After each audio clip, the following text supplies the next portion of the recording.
지금 제가 있는 곳은 누구나 한 번은 반드시 오게 될 곳인데요. 바로 묘지입니다. 여기에는 수많은 사람들이 가지각색의 삶을 살다가 인생의 종말인 죽음을 맞이하여 이렇게 묻혀 있습니다.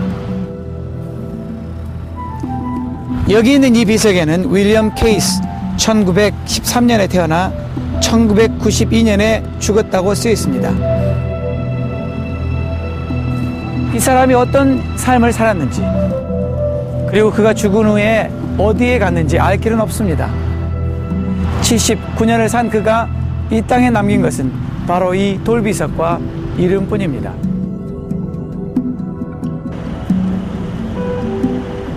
조금이라도 더 오래 살려는 사람들의 의지는 수세기를 거쳐 날로 발전해왔다. 과학과 의학은 이러한 인간들의 꿈을 이루기 위해 지금도 끊임없는 연구가 진행되고 있다. 우리 인간은 과연 과학의 기술로 죽음을 막을 수가 있을 것인가?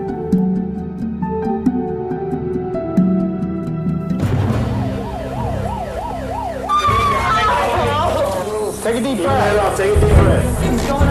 What were they standing when they shot you? 사람들은 노환, 자동차 사고, 전쟁과 테러, 암 등과 같은 불치의 질병들, 날로 늘어가고 있는 자살 행위, 그 외에 어떠한 형태이든지 간에 우리는 언젠가는 반드시 죽음을 맞이하게 되어 있다. 죽음. 그렇다면 사람이 죽은 그 후에는 과연 어떠한 일이 일어날까? 우리가 모르는 사후의 세계가 과연 존재하는 것일까?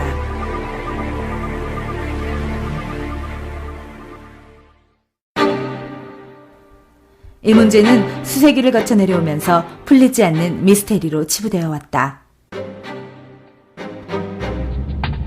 소위 말해 죽기 전까지는 알 수 없는 문제인 것이다. 불교의 부처는 진실로 삶은 죽음으로 끝난다라고 했다. 그의 말대로 죽음 뒤에는 아무것도 없는 것일까? 그렇다면 기독교 대표 국가인 미국에서는 과연 얼마나 많은 사람들이 사후의 세계, 천국과 지옥을 믿고 있을까? 미국의 영향력 있는 설문조사 기관인 해리스풀과 바나 리서치 그룹의 조사에 따르면 미국에 사는 10명 중 8명, 즉 81%가 일종의 사후세계가 존재한다고 믿는 것으로 조사되었다. 9% 정도는 아마도 사후세계가 있을지도 모른다고 답했고, 단지 10명 중 1명의 사람 10%가 죽음 이후의 삶의 형태란 어떤 것도 존재하지 않는다고 말했다. 전체 설문자 중 76%가 천국이 있다고 믿고 있고, 거의 같은 숫자에 해당하는 71%의 사람들이 소위 지옥이라는 것이 존재한다고 말했다. 이 조사에서 흥미로운 것은 바로 교육 수준과 수입이 높을수록 천국과 지옥의 존재에 관한 믿음이 적었다는 사실이다. 부자들과 상당히 뛰어난 교육을 받은 사람들일수록 성경의 가르침을 거부하는 것으로 나타났다. 부자가 천국에 들어가는 것이 낙타가 바늘구멍에 들어가는 것보다 힘들다라고 하신 예수님의 말씀이 적중하는 부분이다.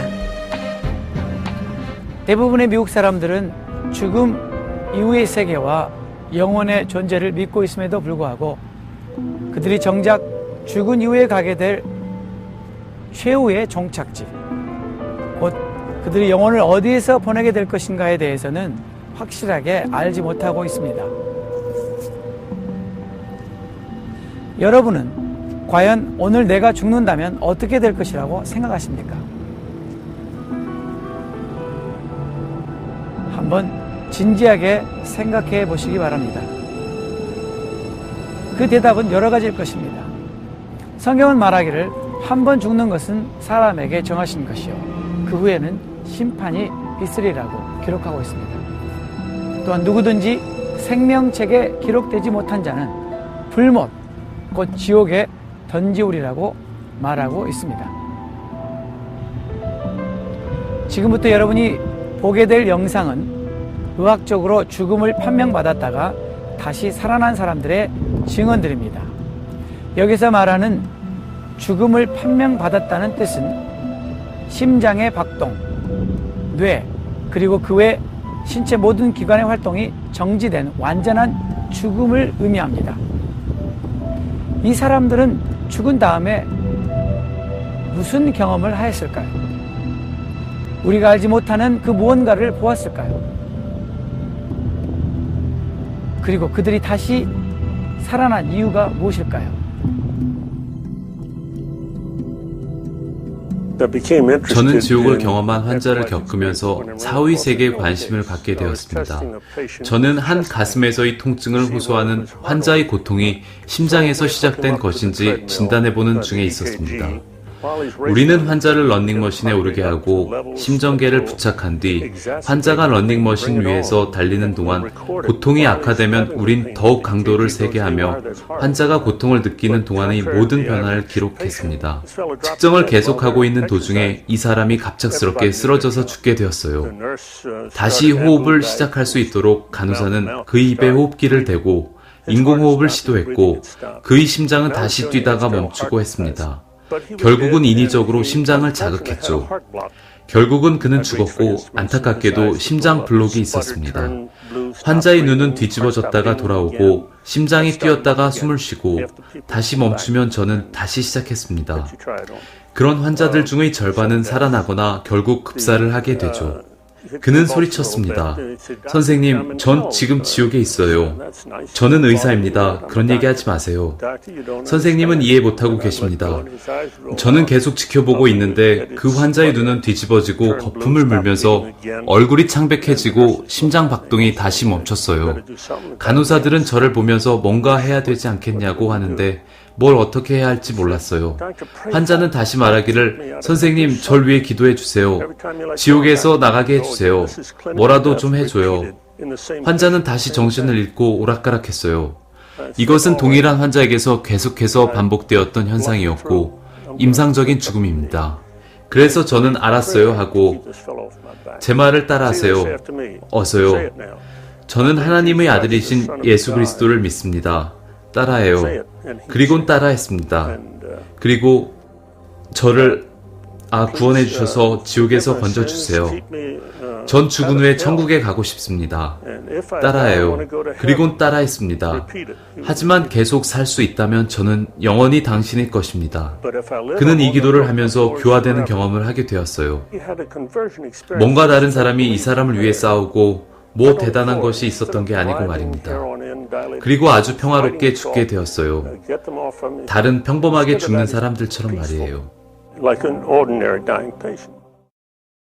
이와 같은 경험들은 죽음을 바로 곁에서 지켜본 일선 의사들이 실제로 많이 경험하게 되는 현상들입니다. 어떤 사람들은 두려움과 떨림으로 죽음을 맞이하는 사람들이 있는가 하면 어떤 사람들은 평온하고 기쁨으로 죽음을 맞이하기도 한다고 합니다. 과연 이 두 가지 형태의 죽음은 무엇을 의미하는 것일까요? It was February of 1975. At that time I was an alcoholic out of control. I was also using recreation drugs, but primarily alcohol was my drug of choice. And I totally was out of control. And I had a lot of friends in the entertainment business, and Hoyt Axton happened to be one of them. Ringo Starr and a bunch of people, and so they were having a TV special on the West Coast. And so Hoyt had called me and asked me if I would like to go or come out. And I told him, yeah, I'd love to, because I knew there was going to be a lot of booze, I knew there was going to be partying, and while they were doing their special, I was doing my thing. And so after about 3 or 4 days out there, I became ill, and by ill I mean I had a severe pain in my abdomen. I flew into Oklahoma City and called a senator friend of mine and told him I had to have a car because I was ill, I was sick. So they sent a car and they took me home, and I checked into the hospital at Wadley Hospital in Texarkana in February of 1975. I checked in with electrolytes, which means my potassium, my chlorides, and various chemicals were so far out of balance that they had to give me IVs to build me up. Now, at that time in my life, I was an atheist. I was a hardcore atheist and was living for myself. Atheists are self-centered and they live for themselves. And this is where I found myself in 1975 in the hospital, and they took 3 days and then they operated me. And when they operated me, I found myself in intensive care. I woke up on a respirator, which means they were breathing for me. I couldn't speak, but I had been laying there in a coma, and I had heard these people talk about how sick I was and how I was going to die and how I wouldn't get out of the hospital. And at that time my hair was very, very long because I just wore my hair long. And I heard one guy say, his hair is long, and another guy said, not nearly as long as it's going to be before he gets out of here. And a third voice said, he's not going to get out of here, he's going to die. And after 3 days I could breathe on my own. And I remember my doctor, my surgeon, a guy by the name of Donald Duncan, he told me, he says, Don, if you have anything to get right, if you have anything to get signed, you get it done, because we're not sure.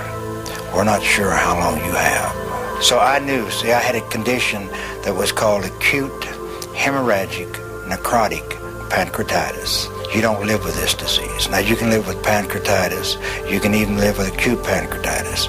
But you do not live with acute hemorrhagic necrotic pancreatitis. Duncan had told my 2 sons that I would be dead before morning. They didn't expect me to survive. And, I'm laying there. Now, I'm a professed atheist. And when I say a professed atheist, I didn't believe in God. I believed in the power of the universe because I'd seen it. I'd seen it, life and death. As a physician, I dealt with life and death. I believed in something, but don't talk to me about God, and surely don't talk to me about a resurrection or a virgin birth or this type of thing, because I am in research science. PhDs in research science, the majority of them do not believe in God. They do not believe in a supreme being. They believe, and they're beginning now to believe that there is order in the universe, because as we get farther and farther along, we see the order. But I was an atheist. Now see, it's very easy to be an atheist when you're successful.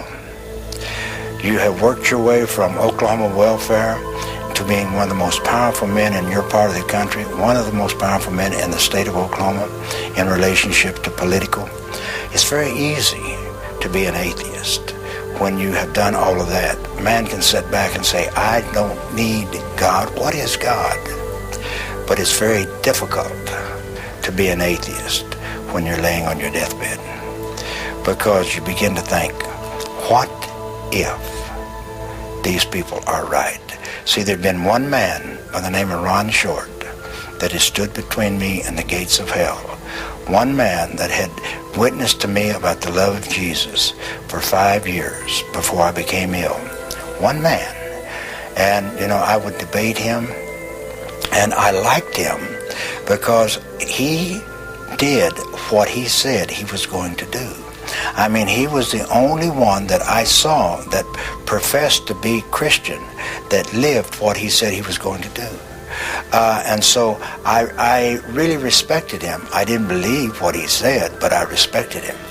But when I'm laying on my deathbed and knowing that I'm going to die, guess who I thought about? I thought about, what if Ron is right? What if there is a heaven and a hell? And so the most immediately, the most pressing thought in my mind is, how do I get saved? What is saved? What is saved? How do I get saved?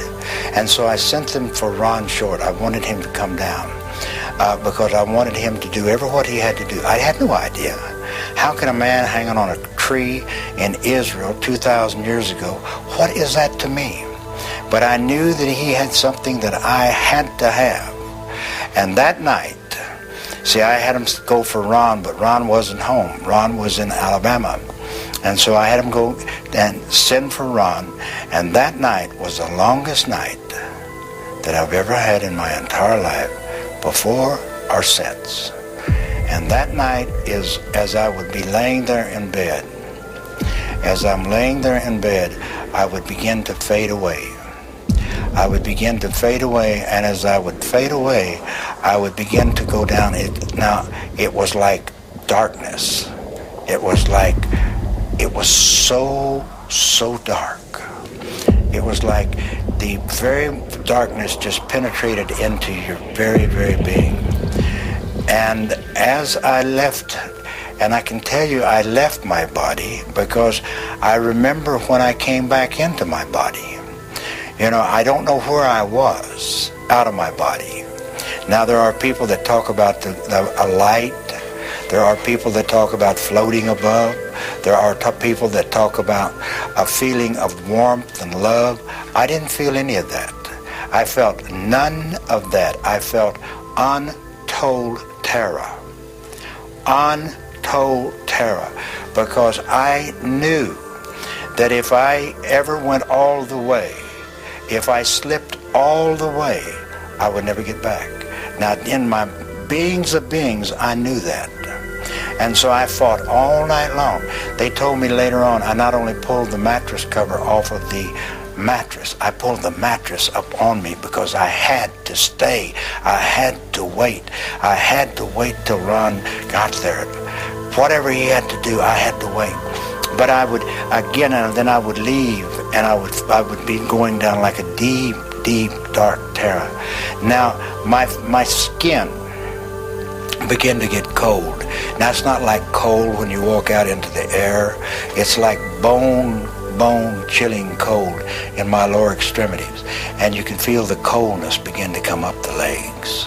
And again, I would begin to leave. Now, and I would be in that darkness, and I'd be in that void. And I remember one time entering back in my body, because when I entered my body, it was like, just like that. I felt my body thud. My physical body thud when I entered back in. Now, believe me, that is the most horrifying, terrifying experience that I've ever encountered. And I fought all night long. And the next morning, somewhere 9:30, 10 o'clock, in came Ron. And Ron came in and he says, Dr. Whitaker, what do they say is your chances? I said, Ron, they tell me I have none. He says, now's the time. And I said, you're right. I mean, I'd cursed him, I'd spit at him, but now was the time, because I had to have whatever he had, because I had a short period of time on earth, and I didn't have any idea when I might make that trip and go all the way. At that time, Ron led me simply in the sinner's prayer. Now, I had no idea what the sinner's prayer was, but I trusted Ron. But he led me in the sinner's prayer and told me that Jesus had died for my sins. He had died for the sins of the world. I didn't quite understand that, but I knew, he showed me in the Word of God where it said that. Now, you have to understand, I'm a man of books. I've spent a big part of my life, 26 years of my life, in books, in all types of scientific books. Chemistry, like I said, degree in chemistry, advanced degrees, all the way out to the medicine doctor to practice medicine, all of these degrees. So he told me, and I believed him because it's in this book, and it was a new book unto me, and it was called the Bible. And so I let Ron lead me in the sinner's prayer, and I said the sinner's prayer after him. And I can tell you one thing. There was a peace that came over me like I had never known. I'd search for that peace. I'd search for it in the bottles, alcohol. I'd search for it in needles. I'd search for it in drugs. I'd search for it with women. I'd search for it with all types of places. But there was no peace in my life. But once I accept Jesus Christ as my Lord and Savior, I was no longer afraid. I still believed I was going to die because I knew the condition I had is that you do not survive it. I knew that. I'm a physician. I knew what I had, you did not survive. And he shows me in the Word of God, it says, These signs shall follow those that believe. They shall lay hands on the sick, and they shall recover. I walk around on planet Earth this day, taking no insulin, taking no enzymes, eating whatsoever that I might, and God produces in my body every day the correct material for me to function without having to take medication. You know, when you see blind eyes open, you see the cripples walk, you see the leopards cleansed, and you see them with your own eyes. You know, you see that. Then it doesn't take a rocket scientist to figure out that, you know, the Bible is true. 1943년 12월 1일 리치병은 텍사스의 한 군부대에 근무하고 있었다. 그는 버지니아 대학 의대에 입학하도록 뽑혔고 수업을 듣기 위해 리치몬드로 보내지길 기다리고 있었다. 기차에 오르기 일주일 전, 그는 호흡기 장애로 인해 병원에서 몇 가지 검사를 받게 되었다. 버지니아로 떠나기 하루 전, 그는 자신의 상태가 악화되고 있다는 것을 느꼈지만 자신의 건강이 만족스러운 상태라는 것을 너무나 증명하고 싶었다. 그것은 그곳에서 떠나는 한 주간의 마지막 열차였기 때문에 기차를 놓친다는 것은 의대에 입학할 기회를 놓친다는 것을 의미했다. 그는 갑작스러운 경련으로 인해 걷잡을 수 없는 고열과 함께 밤새도록 피를 토하여 했다. 그는 자신의 상태가 아주 심각하다는 사실을 알고 있었다. 비정상적으로 체온이 높게 올라가고 그는 이미 의학적인 상식을 어느 정도 갖고 있었기 때문에 자신의 온도계가 106도를 가리키고 있음을 확인했을 때 큰 충격을 받지 않을 수 없었다. 의무장교가 흉부 엑스레이를 촬영하기 위해 구급차와 함께 도착했다. 그때 리치병은 그 자리에 쓰러졌고 그의 상태는 그 후 24시간 동안 몹시 악화되었다. 결국 그는 사망 판정을 받게 되었고 그의 병상 기록은 급성 호흡장애로 인해 사망 처리되었다.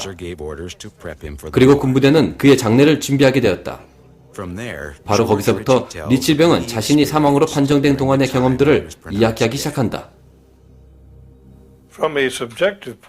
주관적인 입장에서 제가 했던 경험을 나누겠습니다. 저는 이미 기차를 놓쳤다는 사실을 알았습니다. 제가 누워있던 방에서 제 제복을 찾기 위해 이리저리 둘러보았지만 찾을 수 없었고 더 이상 시간을 지체할 수 없어서 그냥 그곳에서 나와 복도로 나갔는데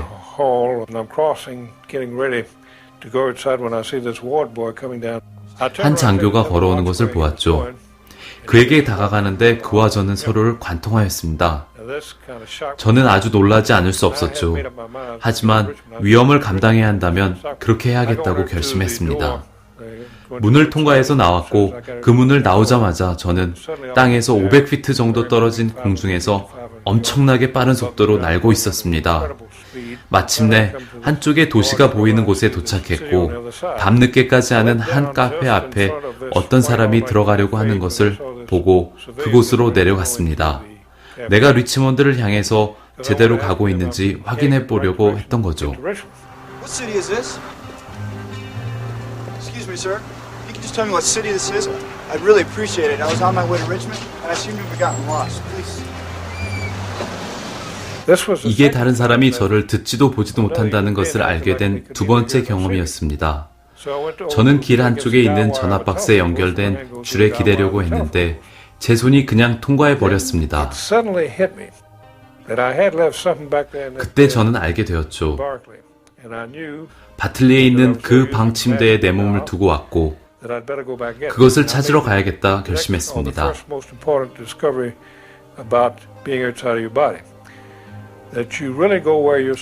몸을 떠나 영혼으로 다닐 때는 시간과 공간의 영역을 넘어서기 때문에 내가 어느 곳으로 가기를 원하면 아주 짧은 시간 내에 그곳에 갈 수 있었습니다.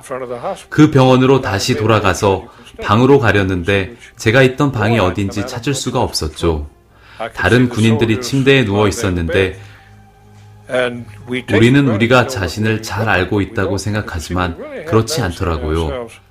정작 여기서 여기까지 내가 어떻게 생겼는지 잘 보지 않잖아요.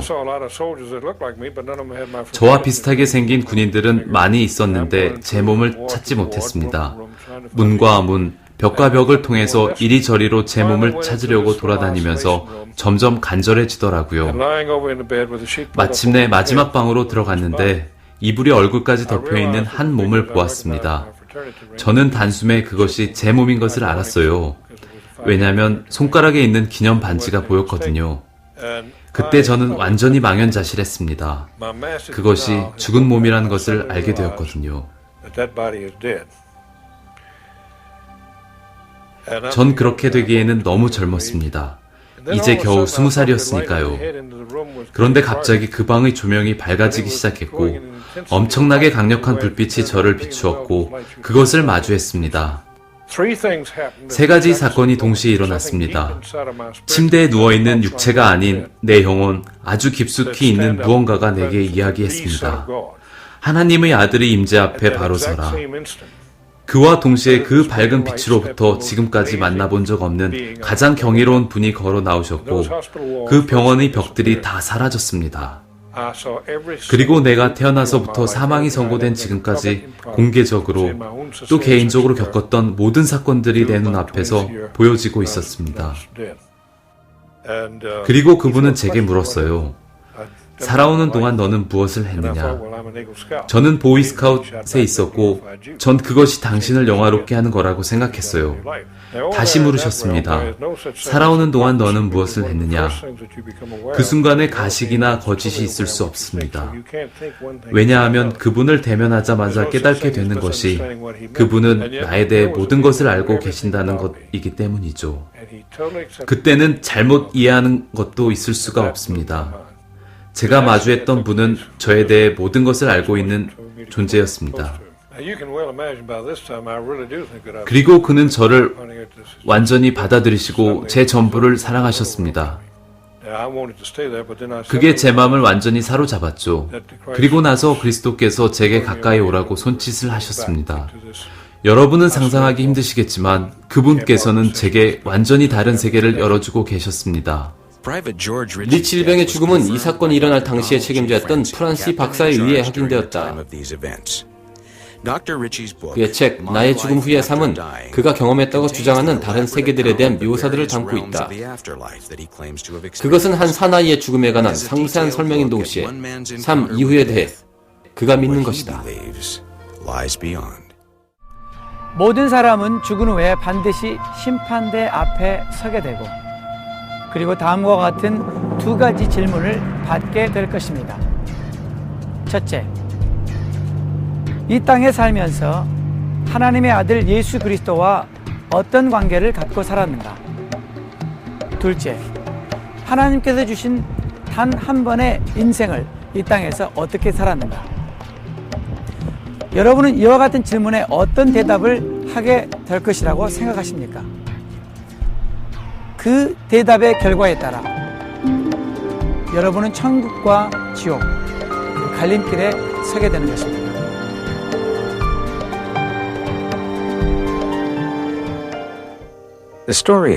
헤이건 씨가 했던 죽음의 경험은 아주 엄청나다.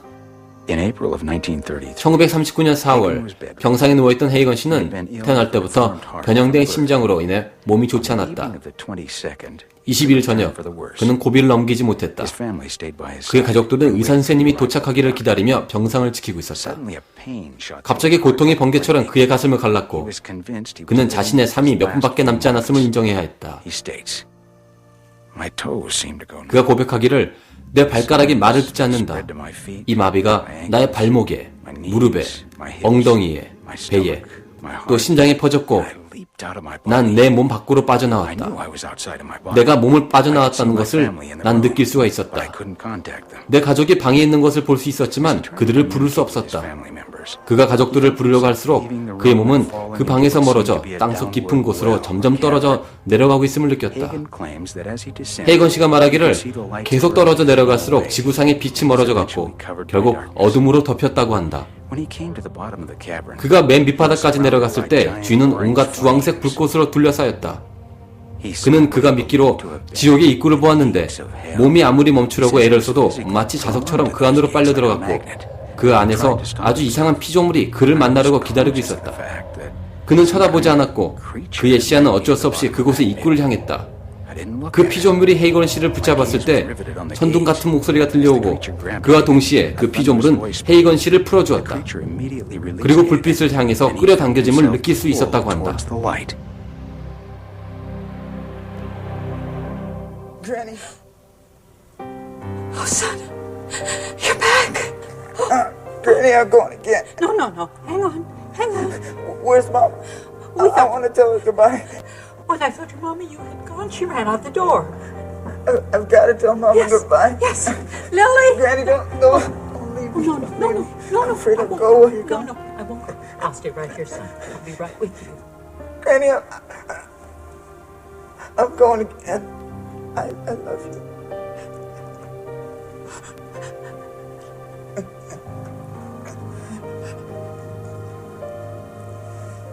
헤이건 씨는 이런 현상이 3번 반복되었다고 말한다. 세 번째는 모든 것이 환각이 아닌지 헷갈렸다고 한다. 어둠이 주변을 둘러싸고 난 후 헤이건 씨는 이 지옥과 같은 곳이 사실임을 깨달았다고 한다. 헤이건 씨는 어둠 속에서 하나님, 전 세례도 받았고 교회도 다닌다고요? 라고 외쳤다고 한다. 그는 다시 밑바닥으로 내려가 지옥의 문 앞에서 알 수 없는 피조물을 마주하였다. 그때 이전 2번의 경우와 같이 목소리를 들었다. 뭐라고 하는지 모르겠어도 그 목소리에 그곳이 마구 흔들리고 그리고 마구 떨렸다고 말했다. 헤이건이 기억하기를 그가 세상을 향해 올라가는 동안 하나님께 기도했다. 주님, 예수 그리스도의 이름으로 당신 앞에 갑니다. 죄를 용서해 주시기에 기도합니다. 잘 들으세요. 그것은 마치 2톤의 무게가 가슴을 짓누르고 있는 것 같은 느낌이었습니다. 라고 헤이건 씨는 말한다. 헤이건 박사의 심장 상태는 결국 회복되었다. 그는 레이머 성경학교의 설립자이자 학장으로 전 세계에 알려져 있다. 지옥은 현실이었고 상상할 수 없이 비참했다고 헤이건 씨는 증언하고 있습니다. 지금 보시게 될 로널드 레이건 씨도 갑작스런 사고로 죽음을 당했는데요. 한번 그의 이야기를 들어보시죠. In 1972, my life was broken. I was a drug addict. I was a criminal. My family was broken. My wife had filed for divorce a couple of times. My children were afraid of me. I really couldn't hold a job. My mental state was terrible, and it was in that frame of life that I took my 6-year-old son one night and went down to a little market, going inside to purchase some things. And on the way in to that market, I met a gentleman coming out the door, and an argument erupted, and before I knew it, I had just hit him, knocked him down, and he fell into a stack of bottles. The bottles bursted, and immediately he leaped up with a broken bottle and began to stab at me. I lifted my left arm to try to stop the blow, and the bottle actually severed the biceps muscle, the major arteries in my arm, and I was bleeding to death in just a matter of seconds. But full of anger and hatred and rage, I kept fighting and kept bleeding. My little son was screaming. He was hysterical. But the man that ran the store came over and said, if you don't get to a hospital, you'll bleed to death in just a few minutes. So he actually took me in my own automobile to the hospital, and when we entered the emergency room, I was barely conscious. And as the medical attendants began to work on me, I could hear their voices, and I could hear them saying, "We can't help him. He'll have to be transported to another hospital. Probably will lose the arm." And as they loaded me into an ambulance, my wife had arrived by that time and got in the ambulance with me. But as they pulled out of the parking lot of that hospital, a young paramedic looked down into my face, and I could barely see him. I was so weak. But he said, "Sir, you need Jesus Christ." And I didn't know Jesus. I didn't know what he was talking about. So my reaction to that was to begin cursing. And again, he stated to me, "You need Jesus." And as he was talking to me, it appeared like the ambulance literally exploded in flames. I thought it had actually blown up. It filled with smoke, and immediately I was moving through that smoke as if through a tunnel. And after some period of time, coming out of the smoke and out of the darkness, I began to hear the voices of a multitude of people screaming and groaning and crying. But as I looked down, the sensation was looking down upon a volcanic opening and seeing fire and smoke and people inside of this burning place screaming and crying. They were burning, but they weren't burning up. They weren't being consumed. And then the sensation of moving downward into this. He was thrashing, just thrashing about, you know, and moaning and groaning, and it was like there was a battle going on. I wasn't a Christian at the time, and I didn't even know anything about spiritual battles. But it was scary to me in the fact that I could feel it. I could feel it was like light and darkness. It was like he was fighting against something. And I didn't know what, but now I know, you know, he was seeing the vision of hell. But the most terrible part of it, I began to recognize many of the people that I was seeing in these flames. As if a close-up lens on a camera was bringing their faces close to me, I could see their features and see the agony and the pain and the frustration. And a number of them began to call my name and said, "Ronnie, don't come to this place. There's no way out. There's no escape. If you come here, there's no way out."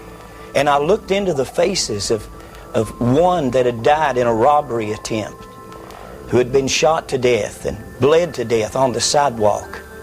And I looked in the face of two others that had died drunk in an automobile accident. And I looked into the face of others that had died of drug overdoses, that we had partied together, and the agony and the pain. But I believe the most painful part of it was the loneliness.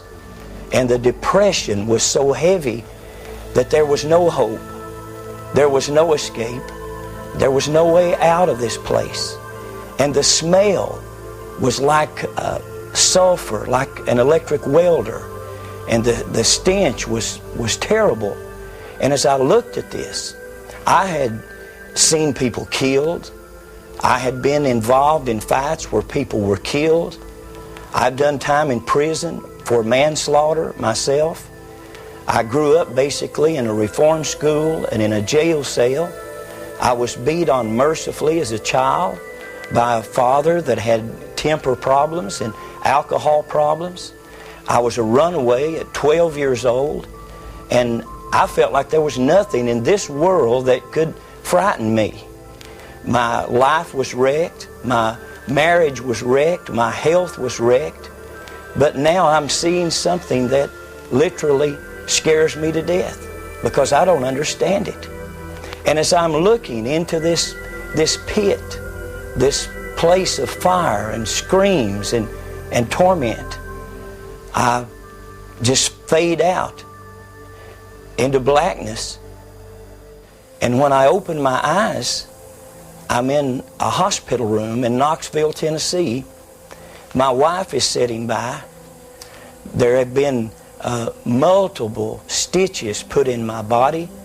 My arm was spared. There were almost 100 stitches. And I looked in the face of my wife, and I wasn't concerned about where I was or anything around me. All I could visualize was what I had just seen. He had this funny look on his face, and it was a terrifying look. And he said, "I don't really know what's happened to me, but," he said, "I've been in a terrible place." And I kept telling him, "You're in the hospital. You've been in the hospital all along." And he kept saying, "No." He said, "I've been in another place." He said, "I don't know exactly what it was, but," he said, "it was terrible. It was a terrible place." I could still hear the screams. I could still smell the terrible smell. I could still feel the heat. And I could still hear the voices of people that I'd known through the years screaming for me to go back. And through the days to come, I tried every way to get that out of my mind. I tried to get drunk. I could not get drunk. I tried to get stoned. I could not get stoned. I tried everything that I could to get this off my mind, and I could not. I didn't know what would happen, but God healed my mind, my memory. The drug addiction, the alcoholism was instantaneously gone, delivered. And from that moment, I knew that I had to tell the story of what had happened to me. My life was only spared to tell others about the place that I had seen and the hope of Jesus Christ to save mankind from this terrible fate. 하나님은 우리가 결코 지옥에 가는 것을 원치 아니하십니다. 십자가에 달려 돌아가신 예수님이 바로 그 증거이죠. 하지만 안타깝게도 아직도 우리의 가족들, 친구들, 그리고 수많은 사람들은 죽음 이후의 세계를 믿지 않고 있으며 여전히 죄와 세상에 주는 쾌락을 끊지 못하고 살고 있습니다. 아무리 이 세상이 천국과 지옥을 부인한다고 하더라도 진실은 결코 없어질 수도 바뀔 수도 없는 것입니다. 과연 짧은 인생을 즐겁게 흥청망청 살다가 갈 것인가는 본인들의 선택에 달려 있습니다. 하지만 심판대 앞에 섰을 때 심판자가 물어보는 질문 앞에 여러분은 어떠한 대답을 하시기 원하십니까? 여러분은 만일 여러분의 죽음을 맞이할 준비가 되어 있습니까? 만일 여러분에게 내일이 오지 않는다면 어떻게 하시겠습니까?